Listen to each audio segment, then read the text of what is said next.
There is a pattern that emerges when you study people who consistently build and maintain wealth over their lifetimes.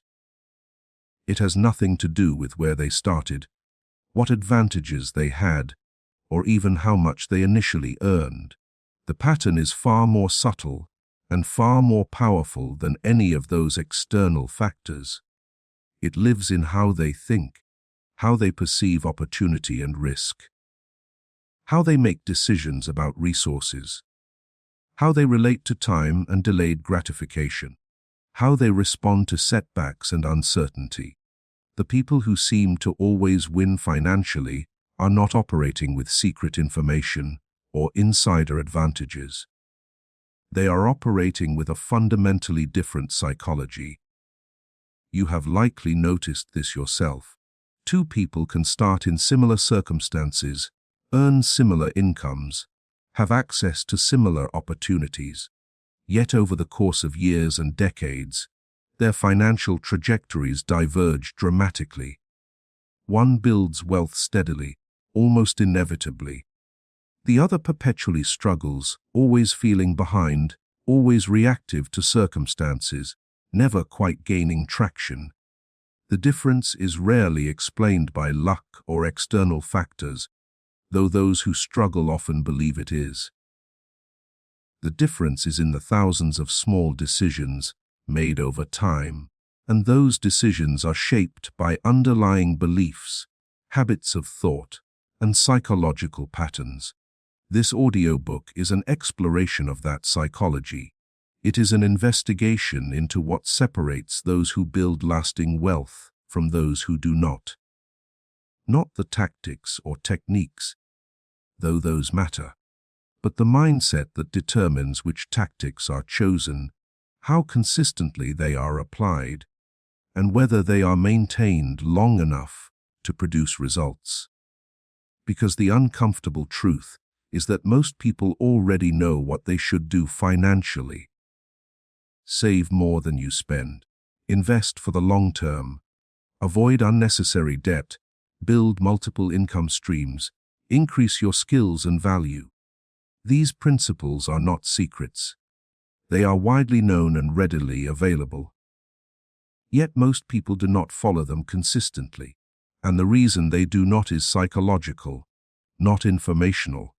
The gap between knowing and doing is where wealth is won or lost, and that gap is entirely mental.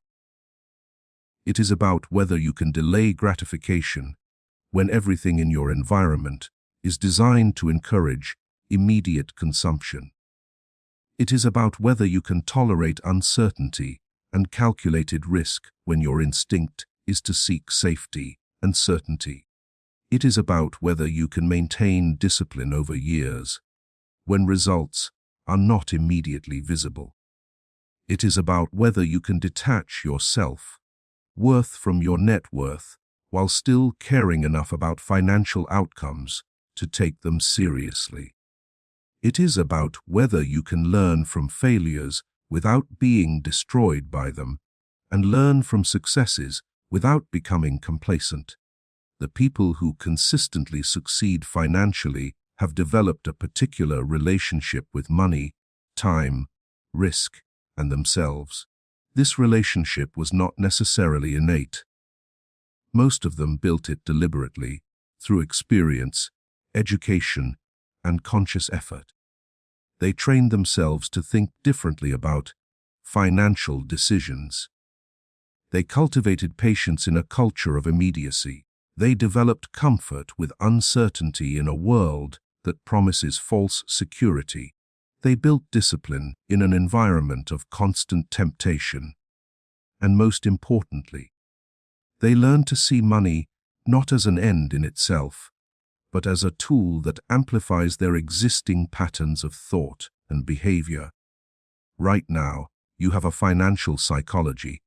It was formed by your early experiences with money, the beliefs modeled by those around you, the culture you absorbed, the successes and failures you have experienced, and the stories you have told yourself about what is possible for you. This psychology, operates largely beneath conscious awareness, shaping your decisions automatically. It determines what risks feel acceptable, what goals feel realistic, what sacrifices feel worth making, what time horizons feel relevant. And for most people, this unconscious psychology was not designed for wealth building. It was designed for immediate survival, social conformity, emotional comfort, and risk avoidance. These are not bad goals, but they do not lead to financial success. The good news is that your financial psychology is not fixed. It can be examined, understood, and deliberately reshaped. You can identify the beliefs that limit you and replace them with beliefs that serve you. You can recognize the decision patterns that undermine your goals and install new patterns that support them. You can shift from reactive financial behavior to strategic financial behavior. This is not easy work because it requires confronting comfortable illusions and adopting uncomfortable truths. But it is possible, and it is perhaps the highest leverage change you can make if wealth building matters to you. This exploration will take you through the core psychological dimensions that separate wealth builders from chronic strugglers. You will see how mindset shapes perception, how perception shapes decisions, and how decisions compound over time into dramatically different outcomes. You will examine stories of people trapped in limiting patterns and people who broke free from them. You will learn to recognize the subtle mental habits that either build or erode wealth, and you will gain the understanding needed to consciously construct a financial psychology that serves your long-term interests rather than undermining them. Wealth is not primarily about money. It is about psychology. It is about developing a mind that makes decisions today that your future self will benefit from. It is about building the capacity to see beyond immediate gratification to long-term consequence. It is about cultivating patience, discipline, and strategic thinking in a world that rewards none of these things in the short term. And it is about recognizing that the person who always wins financially is not lucky or privileged, though luck and privilege can help. They are simply operating from a different psychological framework, one that you can learn and adopt. So prepare to examine your own financial psychology with honesty. Prepare to see where your thinking has been limiting your outcomes. Prepare to understand that changing your financial results requires first changing how you think about money, time, risk, and value. Because on the other side of this psychological shift is a completely different financial trajectory, one where wealth building is not a struggle against your nature, but an expression of it. Every financial decision you make is filtered through your beliefs about money. These beliefs operate like an invisible architecture in your mind, determining what seems possible, what seems risky, what seems worth pursuing, and what seems beyond reach. And for most people, this architecture was not consciously designed. It was assembled unconsciously from fragments of early experience, cultural messaging, family patterns, and emotional associations. The result is often a belief system that actively works against wealth creation, even as the person consciously desires financial success. Consider the fundamental distinction between scarcity thinking and abundance thinking.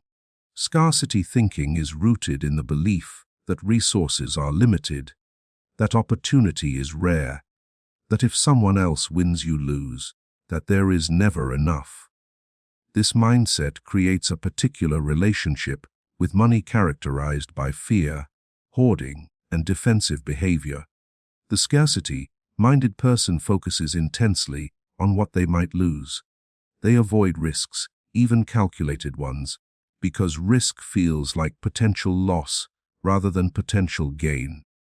They have difficulty investing because investment requires releasing control of money, now for uncertain returns later. They often underprice their own value because they fear no one will pay more.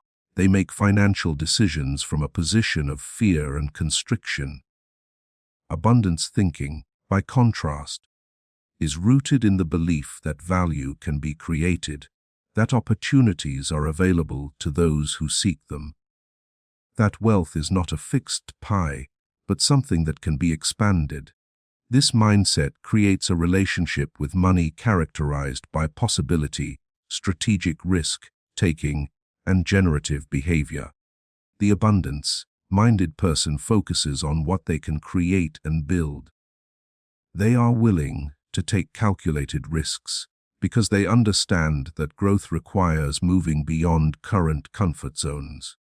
They invest readily because they believe in future value creation. They price their value confidently because they trust that the right opportunities will recognize it. They make decisions from a position of possibility and expansion. Neither mindset is purely accurate. Resources are not infinite, so scarcity thinking contains truth.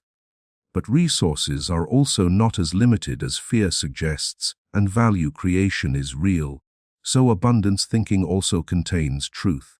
The question is not which is objectively correct, but which mindset produces better financial outcomes. And the evidence is overwhelming. Abundance thinking, held with intelligent realism rather than naive optimism, dramatically outperforms scarcity thinking in wealth creation. Why? Because scarcity thinking leads to defensive, protective decisions that prioritize avoiding loss over creating gain. The scarcity-minded person saves by restricting spending to painful degrees rather than by increasing income. They avoid investment opportunities because they fixate on what could go wrong. They stay in limiting situations because change feels risky. They operate from fear, and fear is a terrible financial advisor. It keeps you small, reactive, and focused on short-term safety rather than long-term growth. Abundance thinking, when balanced with realism and discipline, leads to generative decisions that prioritize creating value. The abundance-minded person saves by increasing income, not just by restricting spending. They evaluate investment opportunities by assessing potential upside relative to manageable downside. They leave limiting situations because they believe better opportunities exist. They operate from possibility, and possibility, when grounded in competence and strategy, is an excellent financial advisor. It keeps you growing, proactive, and focused on long-term value creation. Your beliefs about money also determine how you perceive yourself in relation to wealth. Some people see wealth as something that happens to other people, to the lucky or the privileged, or the naturally talented. This external locus of control creates passivity. If wealth is determined by forces outside yourself, there is little point in strategic action. You can only hope for lucky breaks. Others see wealth as something created through decisions and actions they can control. This internal locus of control creates agency. If wealth is determined by what you do, then strategic action matters immensely. The person with an external locus of control will attribute financial success in others to luck, connections, or advantages. They will attribute their own financial struggles to bad luck, unfair systems, or lack of advantages. This attribution pattern is psychologically comfortable because it removes responsibility, but it also removes power. If outcomes are not within your control, you cannot improve them. The person with an internal locus of control will attribute financial success in others to decisions and actions they can learn from. They will attribute their own struggles to decisions they can improve. This attribution pattern is psychologically uncomfortable because it requires taking responsibility, but it creates power. If outcomes flow from your decisions, you can improve outcomes by improving decisions. Your beliefs about deservingness also shape wealth outcomes. Many people have unconscious beliefs that they do not deserve wealth, that wanting money is greedy or shallow, that wealthy people are somehow morally compromised. These beliefs create internal conflict. Consciously, the person wants financial success. Unconsciously, they believe financial success would make them a bad person. This conflict resolves through self-sabotage. The person makes decisions that undermine their stated financial goals because achieving those goals would violate their deeper beliefs about deservingness and morality. Conversely, people who build wealth typically have integrated beliefs that wealth is not only acceptable but positive.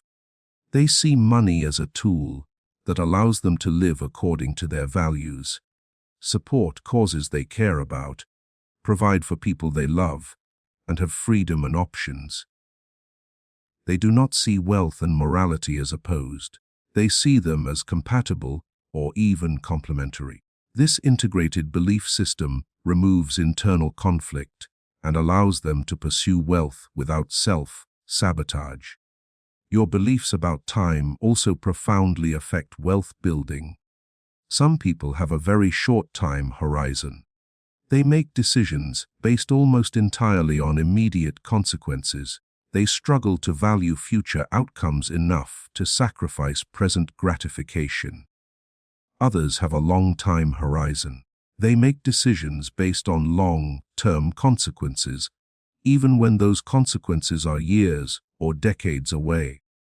They can sacrifice present gratification for future benefit because the future feels real and important to them. Wealth building requires a long time horizon. The decisions that create wealth, consistent saving, patient investing, skill development, relationship building, often have minimal immediate payoff. The benefits compound over years. If you cannot value those future benefits enough to make present sacrifices, you will not make wealth building decisions. You will optimize for present comfort, and present comfort rarely leads to future wealth. These beliefs about scarcity and abundance, about control, about deservingness, about time, form the foundation of your financial psychology, and they are largely invisible to you, operating automatically beneath conscious awareness. But they can be brought into awareness. You can examine what you actually believe about money by observing your automatic reactions, your emotional responses, and your behavioral patterns. And once you see your beliefs clearly, you can evaluate whether they serve you.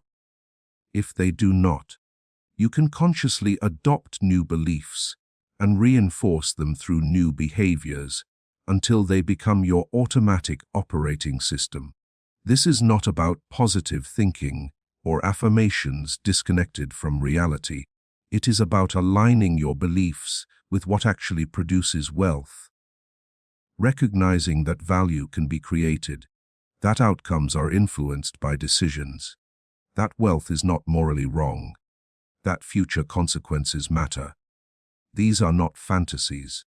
They are observable truths. And when your belief system aligns with these truths, your financial behavior changes. You begin making different decisions. And different decisions, compounded over time, produce dramatically different outcomes. One of the most significant psychological differences between those who build wealth and those who do not lies in how they perceive and respond to risk. Most people are risk-averse by nature, which is evolutionary sensible. Our ancestors survived by avoiding threats. Taking unnecessary risks often meant death. This instinct remains powerful, causing most people to prioritize avoiding loss over pursuing gain. But in the modern context of wealth building, excessive risk aversion is not protective. It is limiting. It keeps people in positions of financial stagnation because every opportunity for growth involves some element of risk. The person who struggles financially tends to see risk in binary terms. Something is either safe or dangerous, and anything that feels dangerous is avoided. This binary thinking causes them to reject opportunities that could significantly improve their financial position because those opportunities are not guaranteed. They want certainty, and they will sacrifice substantial potential upside to avoid uncertainty. So they keep money in savings accounts that lose value to inflation because the stock market feels risky. They stay in jobs they have outgrown because changing employers feels uncertain. They avoid starting businesses or side projects because failure is possible. They optimize for avoiding loss, and in doing so, they guarantee mediocre outcomes. The person who builds wealth has developed a more sophisticated relationship with risk. They do not see risk as binary. They see it as something that can be assessed, quantified, and managed. They understand that all meaningful opportunity involves uncertainty. So the question is not whether risk exists, but whether the potential reward justifies the risk, and whether the downside can be managed. This is calculated risk-taking, and it is fundamentally different from either reckless gambling or paralyzing risk aversion. Calculated risk-taking involves several components. First, it requires gathering information. Before taking a risk, the wealth builder seeks to understand it as thoroughly as possible. What are the potential outcomes? What factors influence those outcomes? What is within their control and what is not? This information gathering reduces uncertainty, though it never eliminates it. Second, it requires assessing asymmetric risk-reward ratios. The most attractive risks are those where the potential upside is significantly larger than the potential downside, risking a small amount for a potentially large gain. Risking time on a project that could dramatically increase income. These asymmetric opportunities are what create wealth, but they require accepting uncertainty. Third, calculated risk-taking requires managing downside. The wealth builder asks, what is the worst that could happen, and can I handle it? If the answer is yes, the risk becomes acceptable. They might invest money they can afford to lose. They might start a business while maintaining other income. They might negotiate for a higher salary, knowing the worst outcome is a no. By ensuring the downside is manageable, they remove the paralyzing fear that prevents action. Fourth, calculated risk-taking requires recognizing that inaction is also a risk. The person who avoids all financial risk is taking the risk of stagnation, of inflation eroding their savings, of missed opportunities, of reaching old age without sufficient resources. These are real risks, but because they unfold slowly and quietly, they are often invisible to risk-averse people. The wealth builder sees them clearly and recognizes that intelligent risk-taking is often less risky over the long term than risk avoidance. Consider investment as an example. Keeping all money in cash feels safe because the nominal value does not fluctuate. But over time, inflation erodes purchasing power. What feels safe in the short term is guaranteed loss in the long term. Investing in diversified assets involves short-term volatility, which feels risky, but over long periods, it has historically produced real returns that preserve and grow purchasing power. What feels risky in the short term is actually safer in the long term. The wealth builder understands this and acts accordingly. The risk-averse person does not and suffers the consequences, while believing they were being prudent. Another dimension of risk perception involves opportunity cost. Most people focus on the risk of action. What could go wrong if I do this? Fewer people consider the risk of inaction. What am I missing by not doing this? The wealth builder is acutely aware of opportunity cost. They recognize that saying no to one thing is implicitly saying yes to something else, even if that something else is the status quo. They evaluate decisions not just on their own merits, but against alternatives. Is staying in this job better than the risk of seeking a better one? Is keeping this money in savings better than the risk of investing it? Often, when opportunity cost is factored in, the apparently risky option is actually the more prudent choice. The psychological comfort with uncertainty is also critical. Wealth building often requires making decisions with incomplete information and tolerating the discomfort of not knowing how things will turn out. The person who needs certainty before acting will wait forever, because certainty never arrives. The wealth builder has trained themselves to be comfortable making decisions under uncertainty. They gather what information they can, assess the risk-reward ratio, ensure the downside is manageable, and then commit. They accept that some decisions will not work out, but they understand that consistent, intelligent decision-making under uncertainty produces far better outcomes than waiting for certainty that never comes. This relationship with risk is not innate. It is developed through experience and deliberate practice. The person who has never taken financial risks feels terrified by them because they have no reference point. The person who has taken calculated risks, experienced both successes and failures, and survived both, develops calibrated confidence. They know that failure is not catastrophic. They know they can recover and learn. This experiential knowledge reduces fear and increases willingness to take appropriate risks. You can develop this capacity deliberately.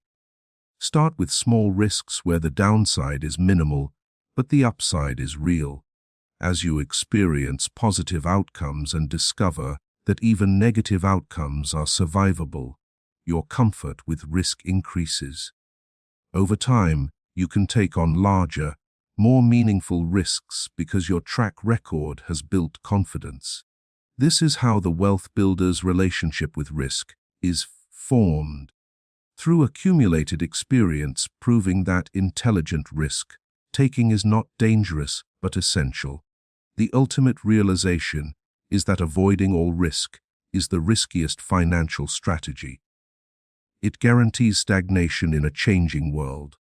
It ensures that inflation and opportunity cost erode your position.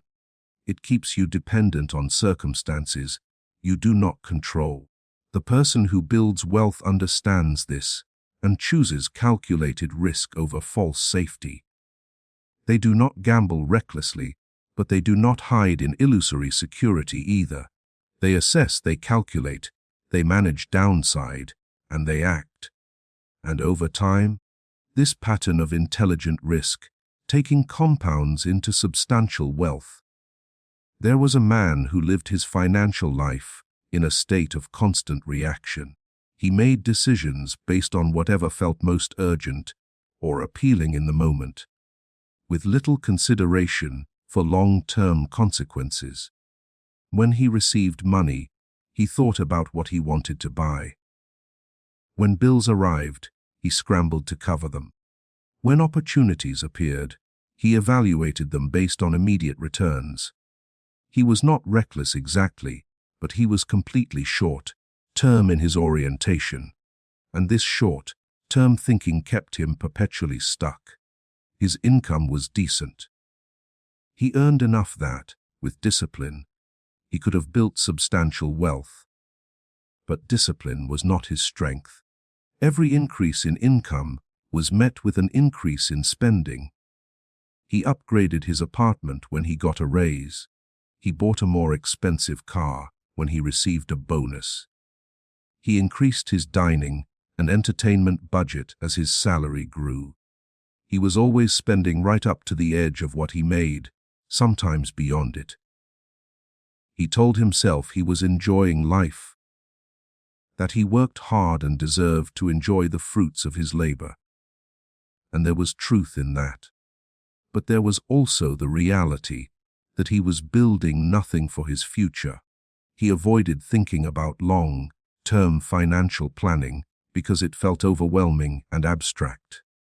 Retirement was decades away, too distant to feel real. Investment seemed complicated and risky. Saving felt like deprivation, giving up present enjoyment for some vague future benefit that might never materialize. So he did not save beyond a minimal emergency fund that he frequently depleted and slowly rebuilt. He did not invest at all. He told himself he would start when he earned more, when things were less expensive, when life was more settled. But those conditions never arrived.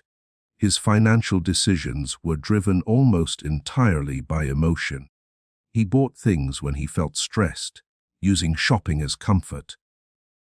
He made impulse purchases when he felt excited about something new. He avoided looking at his accounts when he suspected his spending had gotten out of control. He felt anxious about money frequently, but never channeled that anxiety into productive action. Instead, he soothed the anxiety with distractions and convinced himself things would work out somehow. He compared himself constantly to others, and this comparison shaped his spending. Friends bought expensive items, and he felt pressure to keep up. Social media showed him lifestyles that seemed enviable, and he unconsciously tried to replicate them within his budget, and sometimes beyond it. He was focused on appearing successful, rather than being financially secure. The appearance was immediate and visible. The security was distant and invisible. So appearance won. When unexpected expenses arose, and they always did, he was caught unprepared. A car repair, a medical bill, a wedding he needed to attend. These became crises because he had no buffer. He would put them on credit cards, telling himself he would pay them off quickly, but he rarely did. The balances grew slowly but steadily. The minimum payments became permanent fixtures in his budget. He was not drowning in debt, but he was carrying enough that it limited his options and created constant background stress. Opportunities came his way occasionally. Someone mentioned an investment opportunity. A friend proposed starting a business together. A course promised to develop valuable skills. But he always passed, either because he did not have money available, having spent it on more immediate desires, or because the payoff was not immediate enough to motivate him. He could not see himself investing time or money in something that would not pay off for months or years. The future was too abstract. The present was too compelling. His job was stable but not fulfilling. He had been there for years, doing work that neither challenged him nor paid particularly well. He often thought about making a change, but change required effort and risk. It meant updating his skills, networking, interviewing, possibly earning less initially at a new place. All of that was effortful and uncertain. Staying was easy and certain. So he stayed, year after year, watching colleagues move on to better positions while he remained comfortable but stagnant. He dated a woman who was more financially disciplined than him. She saved consistently, invested through her retirement accounts, planned for the future. She tried gently to encourage him to do the same, but he found her suggestions slightly judgmental and restrictive. She was focused on what they could not afford now so they could afford things later. He wanted to enjoy now because later was not guaranteed. They fought about money, not dramatically, but regularly. Small disagreements about spending, about planning, about priorities. Eventually, she ended the relationship, citing incompatible values and goals. He felt hurt and defensive, but deep down he understood. She was building a future. He was consuming the present. Years passed this way. He was not failing exactly. He paid his bills mostly. He had some savings. Occasionally. He was not destitute. But he was not progressing either. He was running in place financially, earning more over time but never pulling ahead, because his spending rose in lockstep. He watched peers buy homes while he rented. He saw others talk about investment returns while he had no investments. He heard friends discuss early retirement while he could not imagine ever retiring. In his mid-40s, something shifted. A health scare, nothing catastrophic, but enough to remind him of mortality, made him think seriously about his future. He was halfway through his working life, and had almost nothing to show for it financially. If he could not work, he would have no income and no resources.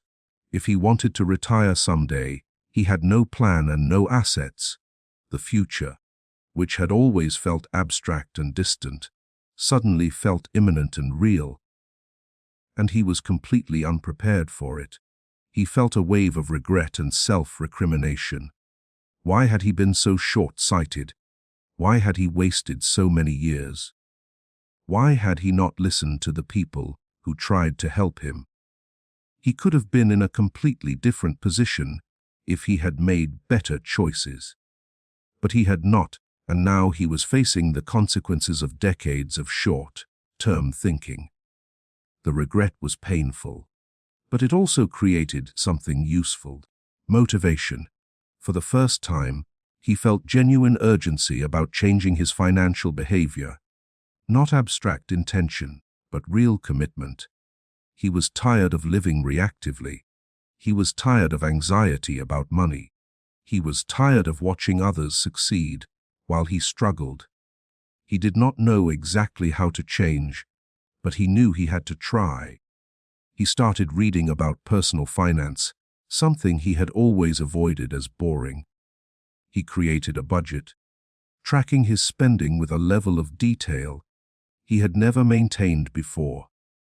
He was shocked by where his money was going, at how much he spent on things that did not matter, at how little he had to show for years of income. The awareness was uncomfortable, but it was clarifying. He opened investment accounts and started contributing, even small amounts. It felt strange and slightly scary. Watching money leave his checking account to disappear into investments, he did not fully understand. But he had learned enough to know that starting was more important than understanding everything. He could learn as he went. What mattered was that he was finally building something beyond immediate consumption. He cut back his spending, not drastically, but meaningfully.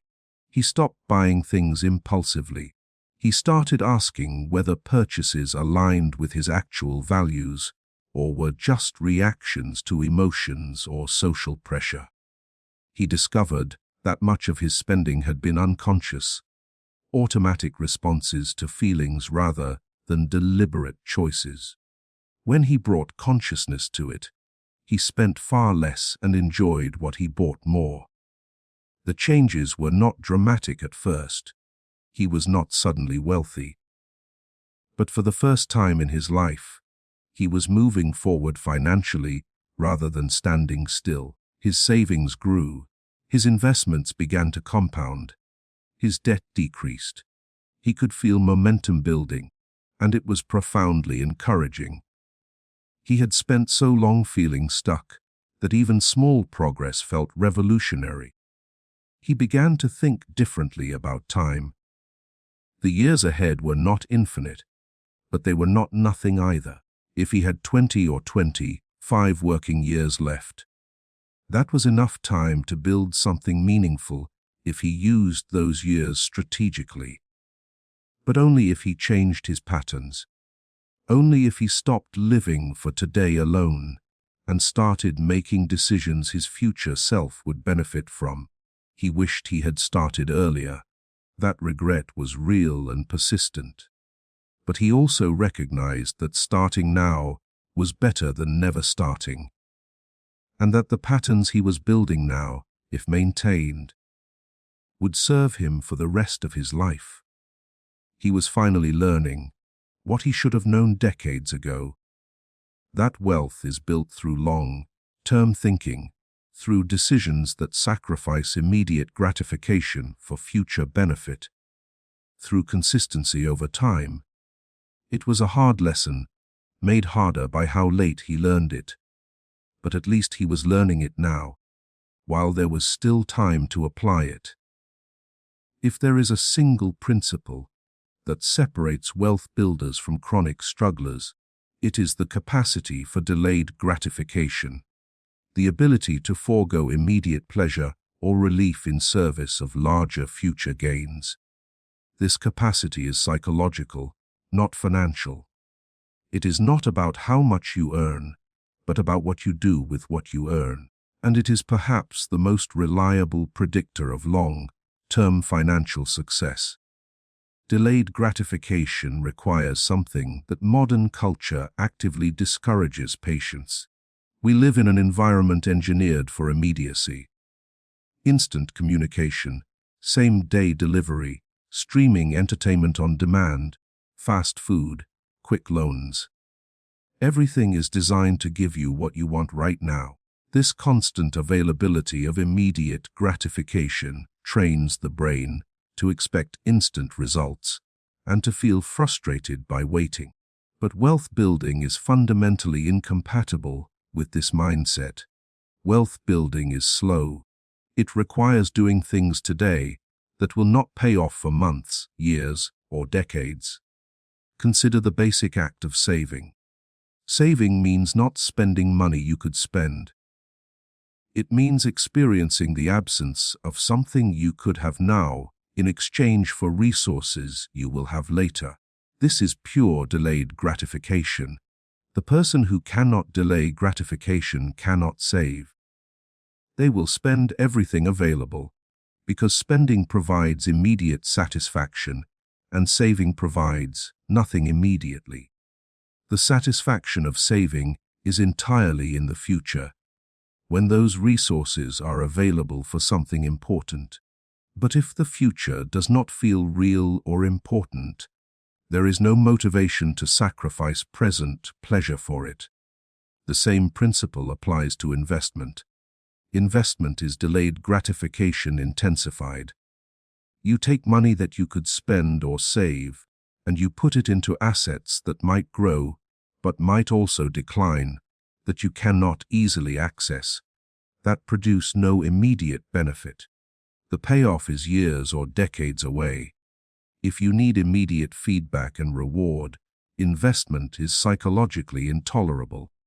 You will want to either spend the money on something you can enjoy now, or keep it where you can see it and access it. The wealth builder has trained themselves to value future growth enough to sacrifice present access. Delayed gratification is also central to skill development and career growth. Building valuable skills requires investing time and effort now for payoffs later. Taking a course, learning a new technology, developing expertise, none of these provide immediate financial return. They might even cost money and time in the short term, but they increase your value and income potential over time. The person who thinks only in the short term will not make these investments. They will not see the point of effort that does not pay off immediately. So their skills stagnate and their earning potential plateaus. The ability to delay gratification is closely linked to how you perceive time. If the future feels distant and abstract, it has no emotional weight. Future benefits no matter how large, cannot compete with immediate gratification. But if the future feels real and imminent, if you can vividly imagine your future self and care about that person's well-being, then future benefits become motivating. You can sacrifice now because you are not sacrificing for an abstraction. You are helping someone you care about, your future self. This capacity can be developed. Research shows that practices which make the future more concrete increase delayed gratification. Visualizing your future self, setting specific long-term goals, creating vivid mental images of what achieving those goals would mean, connecting present actions to future outcomes. All of these strengthen the psychological reality of the future and make it easier to sacrifice present gratification for future benefit. Another aspect is recognizing that delayed gratification does not mean no gratification. It means strategic gratification. The wealth builder is not self-denying or ascetic. They enjoy life, but they enjoy it strategically in ways that do not undermine their long-term goals. They might spend on experiences that genuinely matter to them while cutting back on expenses that do not. They might invest most of their income while allocating some for present enjoyment. They find a sustainable balance between present and future, rather than optimizing entirely for one or the other. The person who cannot delay gratification often rationalizes their choices. They tell themselves they deserve it, that life is short, that you cannot take it with you, that they will start saving next month or next year. These rationalizations are psychologically comforting because they remove the tension between what they want to do and what they know they should do. But they are also self-deceptive. Life is short, which is exactly why squandering resources on things that do not matter is wasteful. You cannot take it with you, which is why building resources that provide security and freedom while you are alive matters enormously.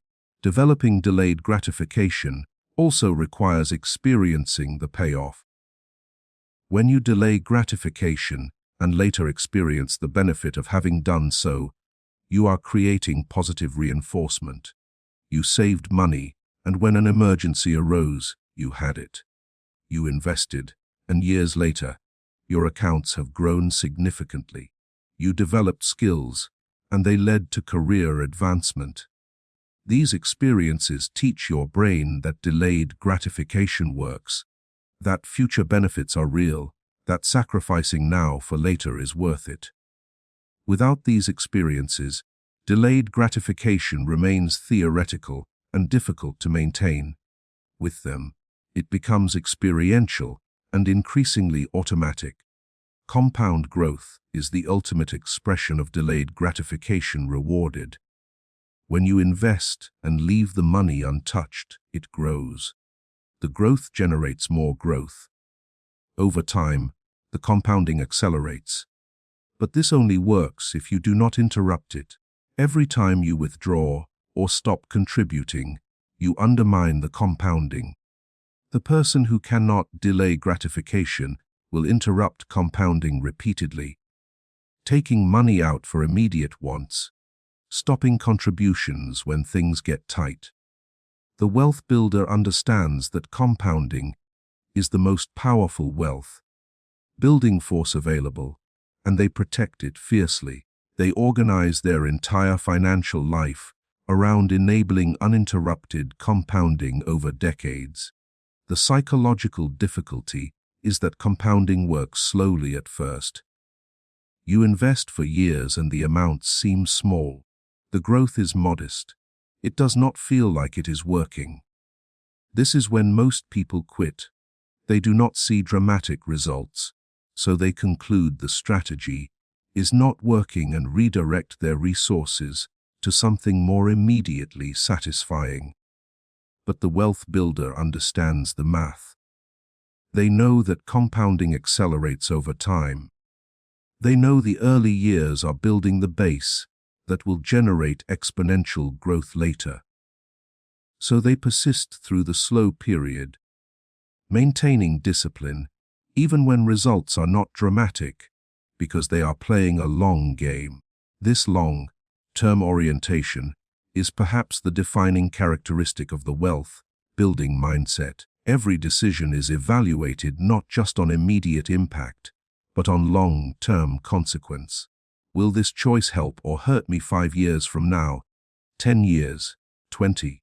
This question filters out enormous amounts of destructive behavior and highlights high-leverage opportunities. It is the question the short-term thinker never asks, and that difference in questions leads to completely different lives. The capacity for delayed gratification is not about being miserable now for the sake of some distant future. It is about recognizing that your future self is real, is important, and deserves your care. It is about understanding that small sacrifices now compound into enormous benefits later. It is about valuing long-term freedom and security more than short-term pleasure. And it is about training yourself, through repeated practice, to make decisions that your future self will thank you for. Wealth is not built through dramatic actions or occasional brilliance. It is built through small, consistent actions repeated over long periods. This is a truth that disappoints people looking for shortcuts, but it is liberating for those willing to embrace it. Because consistency is within everyone's reach. You do not need exceptional talent. You do not need lucky breaks. You need discipline, the capacity to do what you committed to do regardless of how you feel or what circumstances arise. Discipline in wealth building manifests in several ways. It is saving a consistent percentage of income every single month, not just when you feel like it or when there is money left over. It is contributing to investments regularly, regardless of what the market is doing or how the news makes you feel. It is living below your means consistently, not sporadically. It is continuously developing skills and increasing your value, not just when a promotion is on the line. It is making financially sound decisions repeatedly until they become automatic. Most people are inconsistent. They save when times are good and stop when times are tight. They invest when markets are rising and pull out when markets are falling. They cut spending briefly and then revert to old patterns. They start projects and abandon them when initial enthusiasm fades. This inconsistency guarantees mediocre outcomes because the power of financial behaviors comes from repetition over time. 1 month of saving means nothing. 10 years of consistent saving changes your life. The inconsistent person operates on motivation, which is inherently unstable. They take action when they feel motivated and stop when motivation wanes. This creates a boom and bust pattern, brief periods of intense effort followed by longer periods of inaction. Wealth building does not reward this pattern. It rewards steady, consistent action. The person who saves $500 a month for 20 years will dramatically accumulate the person who occasionally saves $5,000 when feeling motivated, but goes months without saving at all. Discipline is different from motivation. Motivation is an emotion. Discipline is a practice. Motivation makes you want to do something. Discipline makes you do it whether you want to or not. The wealth builder develops discipline by creating systems and habits that function regardless of emotional state. They automate savings so money is set aside before they can spend it. They set up automatic investment contributions so the decision is made once rather than repeatedly. They build budgets and stick to them through routine rather than willpower. They remove the need for constant decision making and motivation by making the right behaviors automatic. Creating these systems requires upfront effort. You must design your financial life intentionally. But once the systems are in place, they operate with minimal ongoing effort. This is high leverage work. The person who spends a few hours setting up automatic savings and investments has done work that will benefit them for decades. The person who spends the same time researching a single stock trade has done work that might benefit them once. The wealth builder recognizes this leverage and invests effort in building systems rather than in making individual decisions. Consistency also compounds, not just financially through investment returns, but psychologically through identity reinforcement. Every time you do what you said you would do, you strengthen the identity of someone who is disciplined and reliable. You build self-trust. You prove to yourself that you can maintain commitments. This creates a positive feedback loop. Discipline builds confidence, which makes discipline easier, which builds more confidence. Over time, discipline shifts from something you have to force to something you simply are.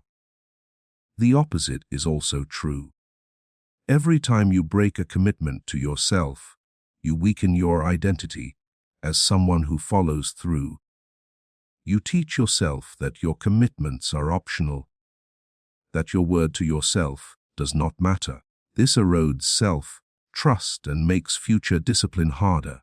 The person who repeatedly sets goals and abandons them is training themselves to be unreliable. They are building an identity of someone who does not finish things. And that identity becomes self-fulfilling. Discipline also requires clarity about what you are optimizing for. The person who is inconsistent often has competing goals they have never consciously prioritized. They want to build wealth, but they also want to enjoy expensive experiences now. They want financial security, but they also want to keep up with peers. They want to invest, but they also want a new car. Because they have not decided what matters most, they bounce between goals, never committing fully to any of them. The result is mediocre progress on all fronts. The wealth builder has clarity. They have decided that long-term financial security is a top priority. Not the only priority, but a top one. This clarity makes discipline easier because decisions are clear. When faced with a spending choice, they ask whether it aligns with their top priority. If not, it is an easy no. They are not depriving themselves. They are choosing their highest priority over lower ones. This is not sacrifice. It is clarity. Discipline also means staying the course through volatility and setbacks.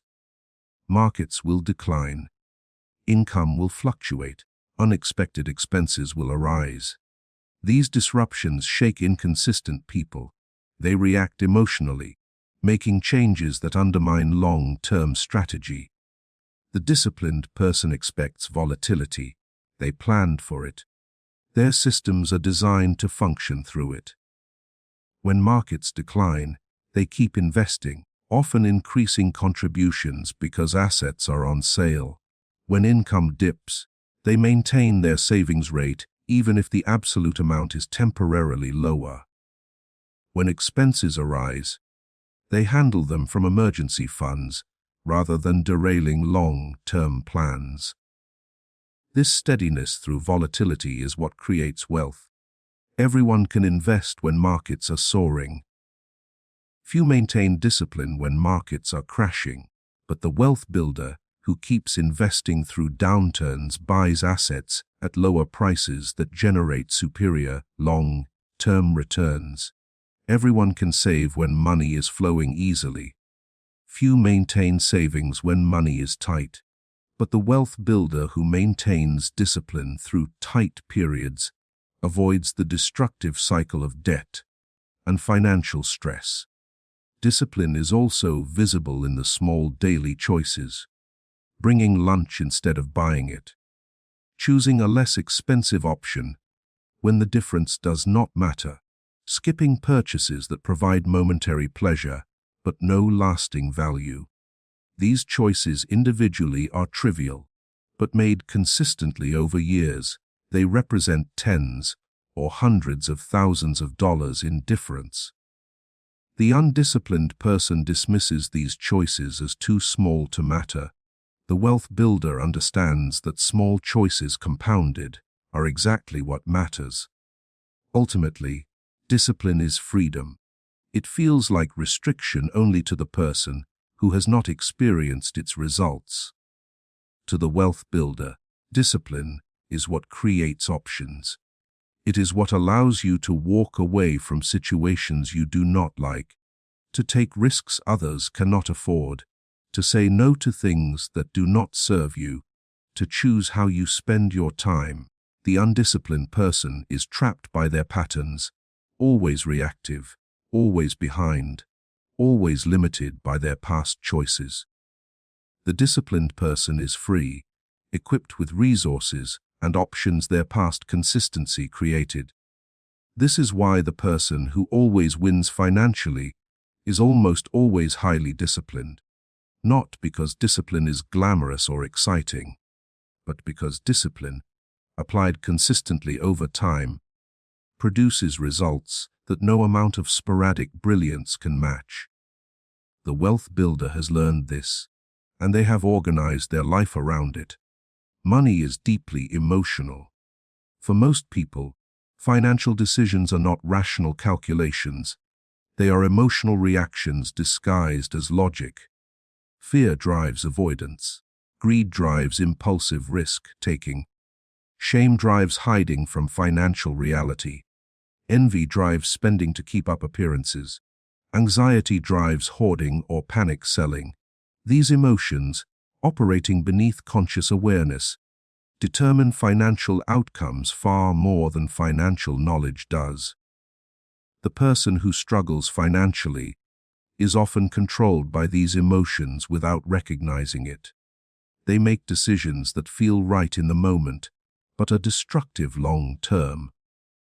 They buy things to soothe negative feelings. They avoid investments because fear of loss is more powerful than attraction to gain. They take on debt because the immediate relief from financial pressure outweighs abstract future burden. They check their accounts obsessively when anxious or avoid checking them entirely when ashamed. They are reactive, and reactivity in financial decisions is expensive. The wealth builder has developed emotional control around money, not emotional suppression, but emotional awareness and regulation. They feel the same emotions everyone feels: fear when markets decline, temptation when they see something desirable, anxiety about uncertainty. But they have learned not to act on those emotions automatically. They create space between feeling and action. They acknowledge the emotion, understand where it is coming from, and then make decisions based on strategy rather than emotional reaction. This emotional regulation is developed through practice. It starts with awareness.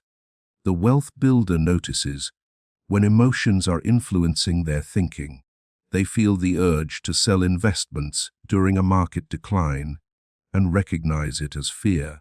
They feel the urge to buy something and recognize it as compensation for stress or desire for status. This awareness alone creates distance. The emotion is still present, but it is observed rather than obeyed. From awareness, they can evaluate: is this emotion providing useful information, or is it leading me astray? Sometimes emotions are valid signals. Anxiety about a risky investment might be indicating that you have not done enough due diligence. But often, emotions are misleading. Fear of market volatility is natural, but acting on it by selling low is destructive. The wealth builder has learned to distinguish between emotions that should influence decisions and emotions that should be acknowledged but not followed. They also use techniques to reduce emotional intensity. When facing a significant financial decision, they might wait before acting, giving emotions time to settle so they can think more clearly. They might discuss decisions with a trusted advisor or partner who can provide perspective, unclouded by their emotional state. They might write down pros and cons to externalize their thinking and make it more objective. These practices interrupt the direct path from emotion to action. One of the most destructive emotional patterns is loss aversion, the tendency to feel the pain of loss more intensely than the pleasure of equivalent gain. This asymmetry causes people to make irrational decisions. They hold on to losing investments too long because selling would make the loss real and painful. They avoid taking reasonable risks because the possibility of loss looms larger than the possibility of gain. They choose guaranteed small gains over probabilistic larger gains because certainty is emotionally comforting, even when it is financially suboptimal. The wealth builder understands loss aversion and compensates for it. They recognize that feeling worse about losses than gains is a quirk of human psychology, not a reliable guide to decision-making. They force themselves to evaluate decisions based on expected value rather than emotional impact. They accept that some investments will lose money and that this is part of the process, not a catastrophe to be avoided at all costs. They focus on the overall portfolio and long-term trajectory rather than fixating on individual losses. Another emotional trap is recency bias, giving disproportionate weight to recent events. Markets have been rising, so people feel confident and invest heavily, often right before a decline. Markets have been falling, so people feel pessimistic and sell, often right before a recovery. The emotional reaction to recent events overrides rational understanding of long-term patterns. The wealth builder counteracts recency bias by maintaining perspective. They know that short-term movements are noise and long-term trends are signal. They base decisions on long-term data and strategy, not on recent emotional experiences. Social comparison is another powerful emotional driver. Seeing others display wealth, whether through possessions, experiences, or lifestyles, triggers feelings of inadequacy or desire to keep up. This drives spending that is about signaling status rather than genuine value. The person who is emotionally reactive to social comparison will overspend to match or exceed what they see others doing. The wealth builder has learned to detach their spending from social comparison. They define success internally rather than relative to others. They recognize that visible consumption is often inverse to actual wealth, that those displaying the most are often building the least. Fear of missing out drives both spending and investment mistakes. Fear of missing out on experiences drives spending beyond means. Fear of missing out on investment gains drives buying into bubbles at peaks. The wealth builder recognizes FOMO as an emotional reaction, not a rational signal. They accept that they will miss some opportunities and that this is fine. They focus on their own strategy rather than chasing whatever currently seems exciting. Emotional control also means managing the emotional impact of success. When investments perform well or income increases, there is often an urge to celebrate through increased spending. This lifestyle inflation erodes the benefits of financial progress. The wealth builder acknowledges success without letting it trigger destructive behavior. They might celebrate modestly, but maintain their underlying discipline. They recognize that success is not licensed to abandon the behaviors that created it.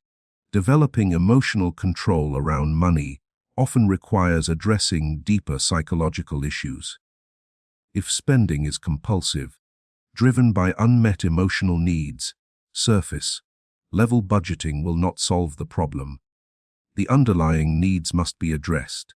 If avoidance of financial reality is driven by shame or anxiety, those emotions need processing. Many people benefit from working with therapists or counselors to understand and resolve the emotional issues that manifest in financial behavior. The ultimate realization is that money amplifies existing patterns. If you are emotionally reactive, more money will just mean larger emotional reactions and bigger mistakes. But if you have emotional control, money becomes a tool you can use strategically rather than a source of constant stress and poor decisions. The wealth builder has learned this. They have done the work to understand their emotional patterns and develop regulation, and this work pays dividends far beyond any single financial decision. The landscape of wealth creation is constantly changing. What worked a decade ago may not work today. Industries rise and fall.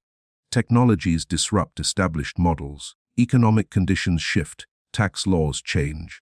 The person who rigidly clings to old knowledge and methods becomes increasingly irrelevant and ineffective. But the person who continuously learns and adapts remains capable of creating value and building wealth regardless of external changes. The wealth builder is committed to continuous learning, not in a scattered, unfocused way, but strategically. They invest time in understanding economics, markets, psychology, their industry, and emerging trends.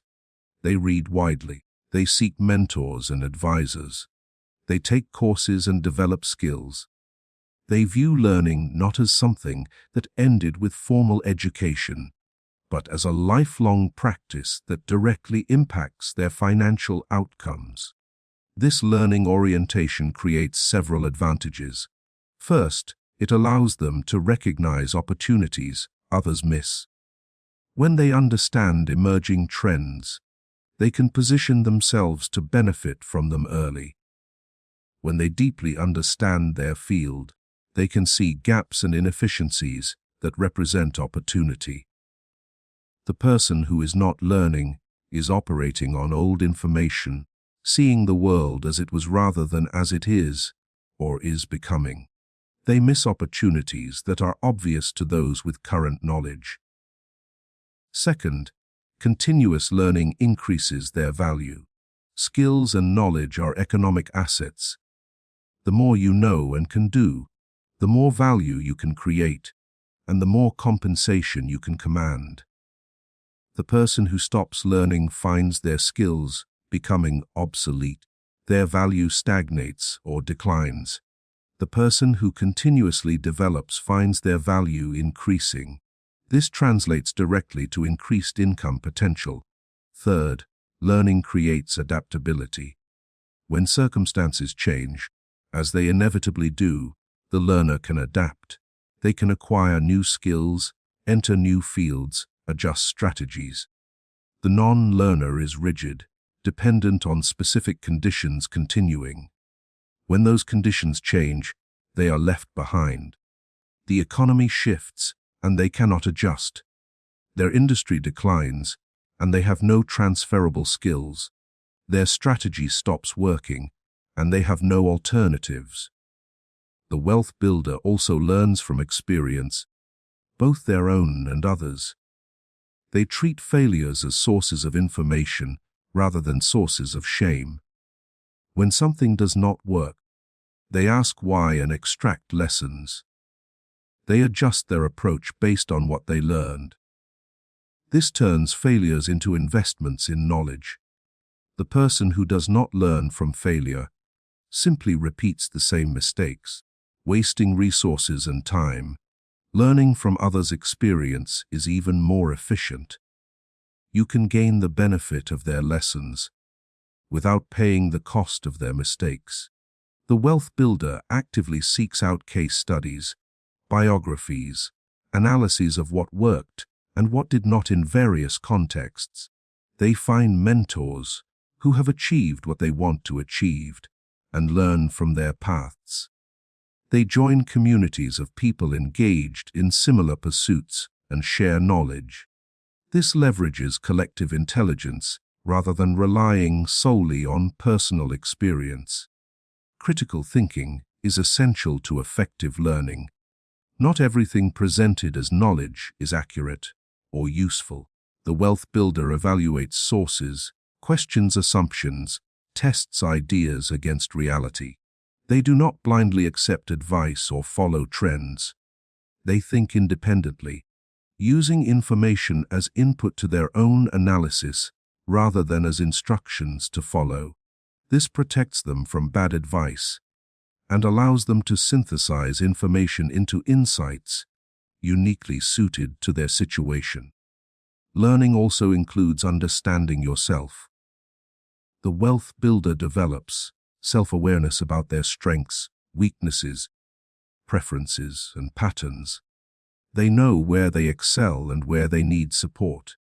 They know what types of strategies suit their temperament and which do not. This self-knowledge allows them to design approaches that work for them, rather than trying to force themselves into methods that conflict with their nature. They also learn what they do not know. This awareness of the limits of their knowledge is protective. It prevents overconfidence. It encourages them to seek expertise when needed. The person who does not know what they do not know makes catastrophic mistakes because they act on false certainty. The wealth builder knows where their knowledge is solid and where it is insufficient, and they adjust their confidence and decision-making accordingly. The commitment to learning also manifests in small, daily habits. The wealth builder might read for 30 minutes every day, compounding knowledge over years. They might listen to educational content during commutes. They might regularly review their financial decisions to identify patterns and improvements. They might schedule quarterly learning goals. These small, consistent practices accumulate into deep expertise and broad knowledge. Learning is also about unlearning.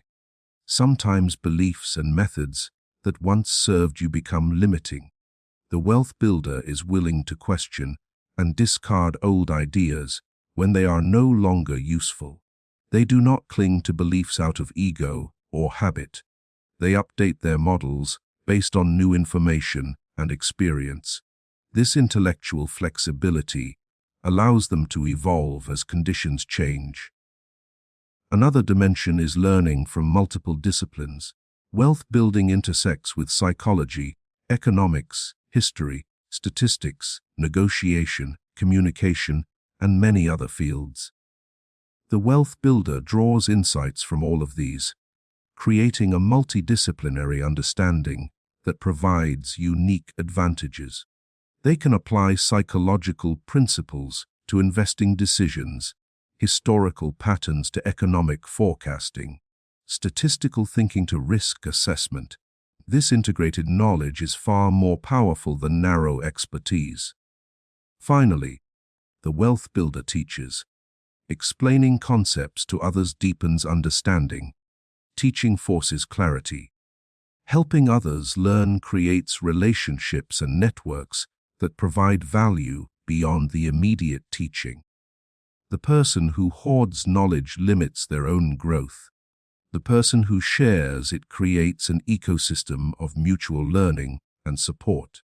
The ultimate understanding is that in a changing world, the ability to learn is more valuable than any specific knowledge. Knowledge becomes outdated. Learning capacity does not. The wealth builder invests in developing their capacity to learn, and that investment produces returns for their entire life. They remain relevant, adaptable, and effective regardless of external changes. And this adaptability is itself a form of wealth, perhaps the most important form in an uncertain world. Who you believe you are shapes what you do, and what you consistently do determines your outcomes. This is why identity is so central to wealth building. If you identify as someone who is bad with money, you will unconsciously act in ways that confirm that identity. If you identify as someone who builds wealth, you will unconsciously act in ways that support that identity. Your behavior will align with your self-concept, for better or worse. Most people's financial identities were formed unconsciously, absorbed from family, culture, and early experiences. If you grew up in scarcity, you might identify as someone who will never have enough. If money was a source of conflict in your family, you might identify as someone who is uncomfortable with wealth. If you experienced financial failure, you might identify as someone who is unlucky or incompetent with money. These identities operate beneath conscious awareness, silently shaping decisions. The first step in building a wealth-supporting identity is becoming aware of your current identity. How do you actually see yourself in relation to money? What automatic thoughts arise when you think about wealth? Do you see yourself as someone who is destined to struggle, or someone capable of building resources? Do you see wealth as something for other people, or something you can create? These automatic thoughts reveal your identity. Often, people discover that their identity is limiting. They hold beliefs about themselves that make wealth building seem impossible or inappropriate. The good news is that identity is not fixed. It is a story you tell yourself, and stories can be rewritten. You can consciously choose a new identity and then reinforce it through behavior until it becomes as automatic as the old one. Choosing a wealth-building identity means deciding that you are someone who makes sound financial decisions, who builds resources over time, who learns and adapts, who values long-term security over short-term gratification. This is not fantasy or pretension. It is a conscious decision about who you want to become. And once you make that decision, you reinforce it through action. Every financial decision is an opportunity to reinforce your identity. When you save instead of spend impulsively, you are acting like someone who builds wealth. When you invest consistently, you are acting like someone who plans for the future. When you develop valuable skills, you are acting like someone who increases their worth. Each action creates evidence for your new identity. Over time, the evidence accumulates and the identity becomes real. This is how identity change works. You do not wait until you feel like a wealthy person to act like one. You act like one, and the feelings follow. You behave consistently with the identity you want, and eventually that identity becomes who you are. The person who waits to feel different before acting differently never changes. The person who acts differently and lets the feelings catch up transforms. Language is a powerful tool in identity formation. The words you use to describe yourself shape your self-concept. If you say, "I am bad with money," or "I will never be wealthy," or "I cannot stick to a budget," you are reinforcing a limiting identity. But if you change your language to, "I am learning to manage money effectively," or "I am building wealth consistently," or "I am developing financial discipline," you create space for growth. You are defining yourself as someone in process, developing capacities, not as someone with fixed limitations. It is also valuable to connect your financial identity to your values. If you see wealth building as aligned with caring for your family, creating freedom, supporting causes you believe in, or living according to your principles, it becomes part of your core identity rather than something separate. The person who sees wealth as disconnected from, or opposed to their values will struggle to build it. The person who integrates wealth into their value system pursues it naturally. Surrounding yourself with people who reflect the identity you are building also helps. If everyone in your life is financially struggling and resigned to it, their norms will pull you toward that pattern. But if you connect with people who are building wealth, who value financial discipline, who think long-term, their norms will support your desired identity. You absorb the standards and behaviors of those around you. Choose your community accordingly. Models and mentors are also valuable. When you see someone who has achieved what you want to achieve, especially someone whose path you can relate to, it expands your sense of possibility. Their example proves that the identity you are building is real and attainable. You are not trying to become them, but their existence validates that the path is real. Celebrating evidence of your evolving identity reinforces it. When you make a disciplined financial choice, acknowledge it. When you reach a savings milestone, recognize what it represents. You are not just celebrating the outcome. You are celebrating that you are becoming someone who produces these outcomes. This positive reinforcement strengthens the new identity. It is also important to be patient with yourself. Identity change does not happen instantly. You will have moments when you act from your old identity. This is normal. The question is not whether you will have setbacks, but how you respond to them. Do you use them as evidence that you cannot change, or do you see them as temporary lapses in an overall trajectory of growth? The latter perspective maintains the new identity, even through imperfect execution. Physical reminders can also help. Some people create visual representations of their goals or their desired identity. A vision board, a written statement of financial values, a graph tracking progress. These external reminders keep the identity conscious and active, rather than allowing it to fade into the background of daily life.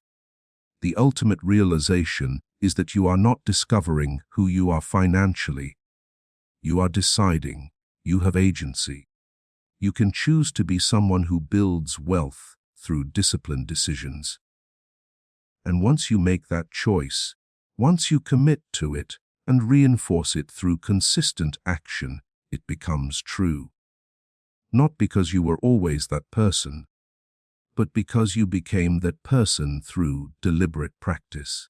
The person who always wins financially has internalized a wealth-building identity. They see themselves as someone who makes sound decisions, who builds resources, who thinks long-term, who learns and adapts. This identity is not ego or pretension. It is earned through years of consistent behavior. And because they see themselves this way, they continue to act in ways that confirm it. The identity and the behavior reinforce each other in a positive cycle. This is available to anyone willing to consciously build it. She had spent most of her adult life feeling like she was falling behind. Everyone around her seemed to be progressing financially while she remained stuck. Her income was modest but not terrible. She was not drowning in debt, but she was not building anything either. She lived paycheck to paycheck, sometimes with a small buffer, sometimes without, and she felt a constant background anxiety about money that colored everything else in her life. She had tried to improve her situation multiple times. She would read a personal finance book and feel inspired. She would create a budget and stick to it for a few weeks. She would resolve to save more, spend less, invest, but the changes never lasted. Something would come up, an expense, a stressful period, a moment of weakness, and she would revert to old patterns. She would feel like a failure, convince herself she just was not good with money, and settled back into resignation. Then something shifted. She attended a talk where someone described financial success not as a matter of tactics, but of identity and mindset. The speaker said that wealthy people were not fundamentally different. They just thought differently and made decisions differently. And those patterns could be learned. This resonated with her in a way previous advice had not. She had been focused on what to do. But she had never examined how she was thinking. She began paying attention to her automatic thoughts about money. She noticed that when she thought about saving, she felt deprived. When she thought about investing, she felt intimidated and assumed it was for people who knew more than her. When she thought about her financial future, she felt anxious and hopeless. These were not conscious beliefs she had chosen. They were automatic patterns she had absorbed and never questioned. But they were shaping every financial decision she made. She decided to experiment with thinking differently. Instead of seeing saving as deprivation, she tried seeing it as caring for her future self. Instead of seeing investing as intimidating, she decided it was a skill she could learn. Instead of seeing her future as fixed, she considered that her decisions could shape it. These were not affirmations disconnected from reality. They were different interpretations of the same facts, interpretations that felt more empowering. She started small, because large changes had always failed. She set up automatic transfers of small amounts to savings and investment accounts. Amounts so small they did not require major sacrifice. The point was not the amount. The point was establishing the behavior and proving to herself that she could maintain it. And she did. Month after month, the automatic transfers happened. She barely noticed them, but they were accumulating. She began educating herself about investing. She read articles, watched videos, took a beginner course. The information was not as complicated as she had feared. The basics were straightforward. She would never be an expert, but she did not need to be. She needed to understand enough to make sound decisions and avoid major mistakes. And she could do that. She opened an investment account and started contributing regularly. Watching the money leave her checking account into investments was psychologically difficult at first. It felt like losing access to resources. But she reminded herself that she was not losing anything. She was redirecting resources to her future. And over time, watching the accounts grow, even modestly, created a new feeling. She was building something.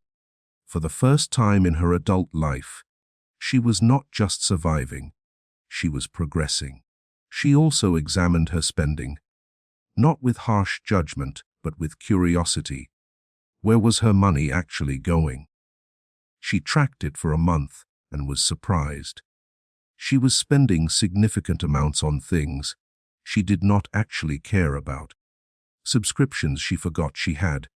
Frequent small purchases that added up. Social spending she did not enjoy, but felt obligated to do. When she saw the patterns clearly, it was easier to change them. She was not depriving herself. She was removing things that were not serving her anyway. She redirected that money to things that mattered.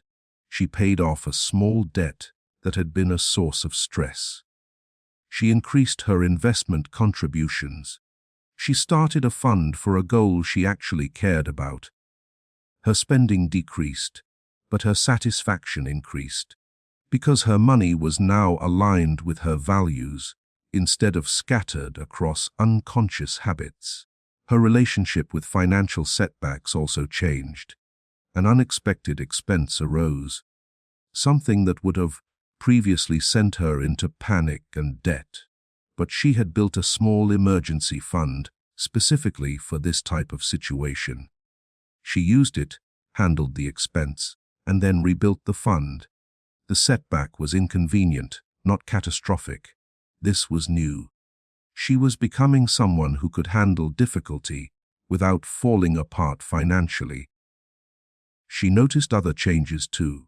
She was less anxious about money, even though her situation had not dramatically improved yet.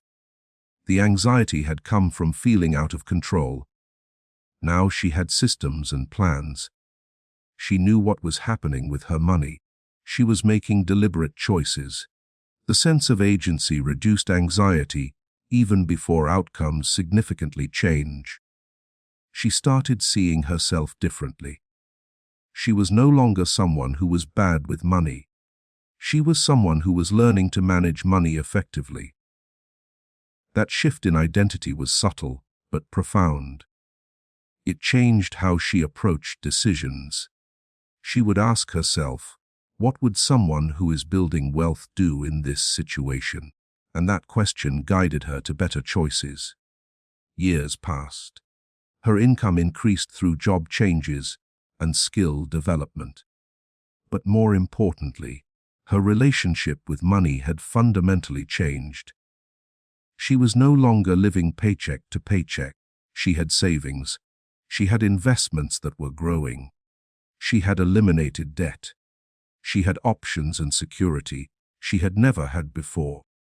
She looked at her accounts occasionally and felt something she never expected to feel about money: calm, satisfaction. She was not wealthy by any dramatic standard, but she was secure. She was progressing. She had built something meaningful through consistent decisions over time. And she knew that if she maintained these patterns, her future would continue to improve. She thought about the person she had been, anxious, reactive, always behind, and the person she had become, strategic, intentional, building steadily toward goals. The gap between those two people was vast, yet the path had been built through small, repeated choices. She had not won a lottery, or received an inheritance, or experienced a lucky break. She had simply started thinking differently about money and making decisions aligned with that new thinking. She realized that the people who seemed to always win financially were not lucky or special. They had just learned what she had learned. They thought long-term. They made disciplined decisions. They valued future security over present impulses, and they did it consistently, year after year. It was not glamorous or exciting, but it worked. And now she was living proof that it worked, that anyone could do it if they were willing to change how they thought and acted. She was not finished. She had larger goals now, goals that had seemed impossible when she was stuck. But they seemed achievable now because she had learned that progress was possible, that her decisions mattered, that she could build the life she wanted through strategy and discipline. And that knowledge was more valuable than any amount of money, because it meant she would continue to improve regardless of circumstances. You have explored the psychological architecture of wealth building. You have seen that financial success is not primarily about tactics or opportunities, though those matter. It is about mindset. It is about the beliefs that shape how you perceive money and possibility. It is about the decision-making patterns that either compound into wealth or dissipate into chronic struggle. It is about the relationship with risk that allows calculated growth versus paralyzing safety. It is about the time horizon that enables delayed gratification and long-term thinking. It is about the discipline that turns knowledge into consistent action. It is about the emotional control that prevents destructive reactive decisions. It is about the learning orientation that creates adaptability.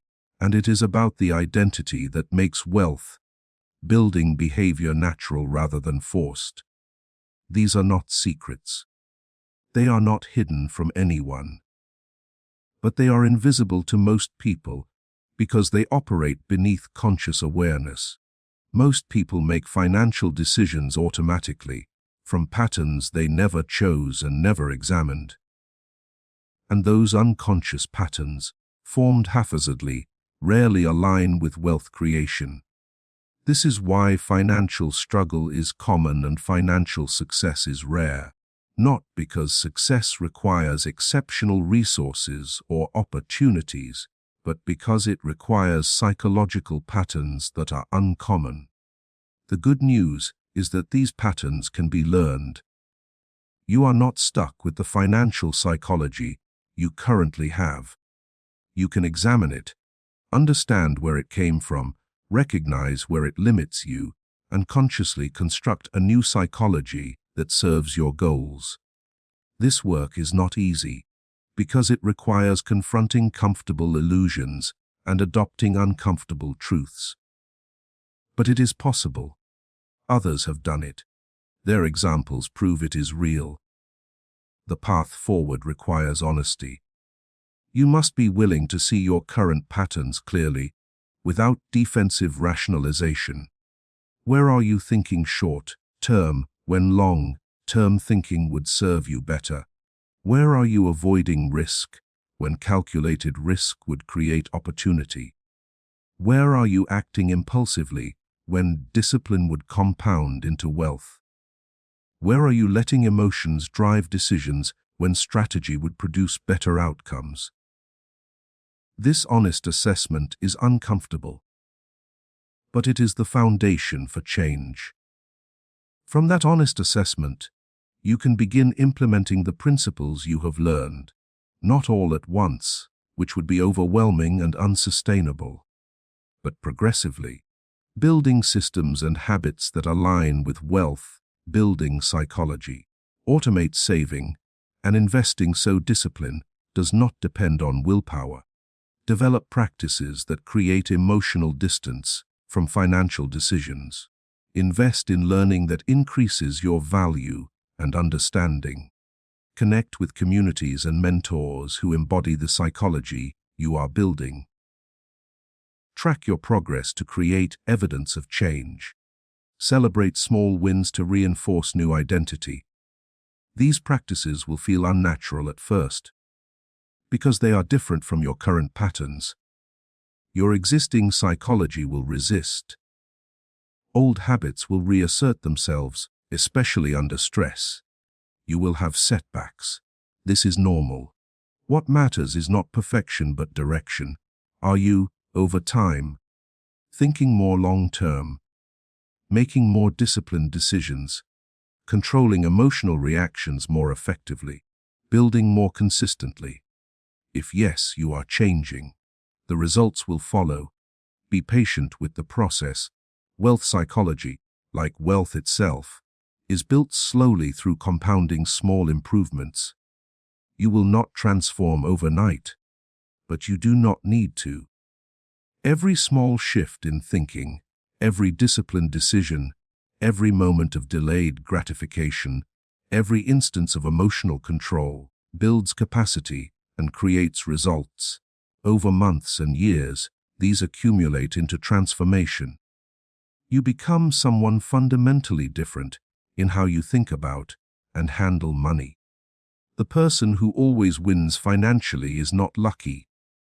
They are not privileged, though privilege can help. They are not born different. They have simply developed a psychology that consistently produces sound financial decisions. They think long-term when others think short-term. They take calculated risks when others avoid all risk or gamble recklessly. They delay gratification when others optimize for immediate pleasure. They maintain discipline when others act on impulse. They control emotions when others are controlled by them. They learn and adapt when others remain static. They identify as wealth builders when others identify as financially limited. These differences in psychology create enormous differences in outcomes over time. Not because any single decision is life-changing, but because thousands of decisions, each slightly better than the alternative, compound into completely different financial trajectories. Two people starting in the same place, making slightly different decisions for 20 years, end up in incomparably different positions. The difference is not one big choice. It is the accumulated weight of thousands of small choices, all shaped by underlying psychology. You have the knowledge now to build wealth, supporting psychology. You understand the patterns. You recognize what works and what does not. What remains is application, taking what you have learned and using it to examine and reshape your own financial psychology. This is your work. No one can do it for you. No tactic or tool can substitute for it.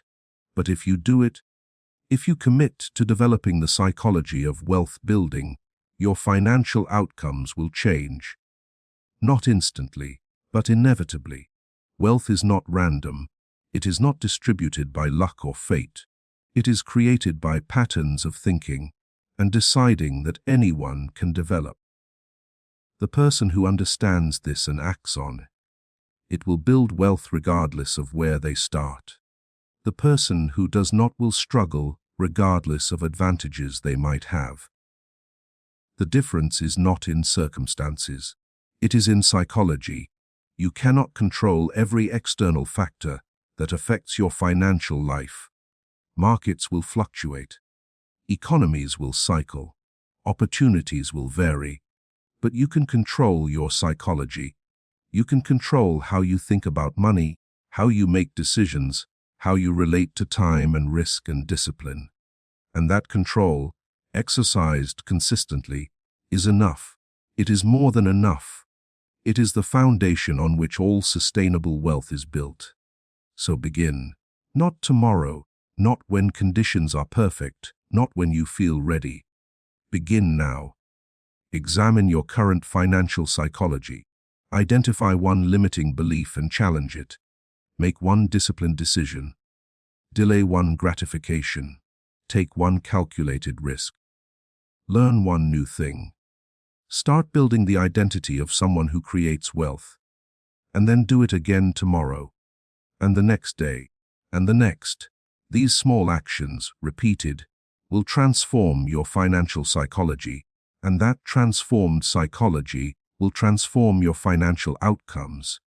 Not through magic or luck, but through the simple mathematics of better decisions compounded over time. This is how wealth is actually built. This is what the person who always wins understands and practices. And this is what you can now choose to understand and practice. The path is clear. The principles are known. What remains is your decision. Will you continue operating from unconscious, limiting financial psychology?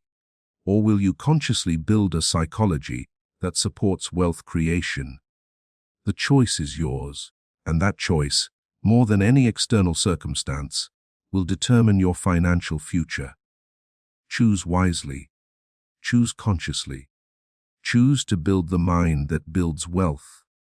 Because when you do, when you truly commit to it and practice it consistently, you join the small group of people who do not hope for financial success. They create it. Through thinking, through deciding, through discipline, and that capacity, once developed, is yours for life.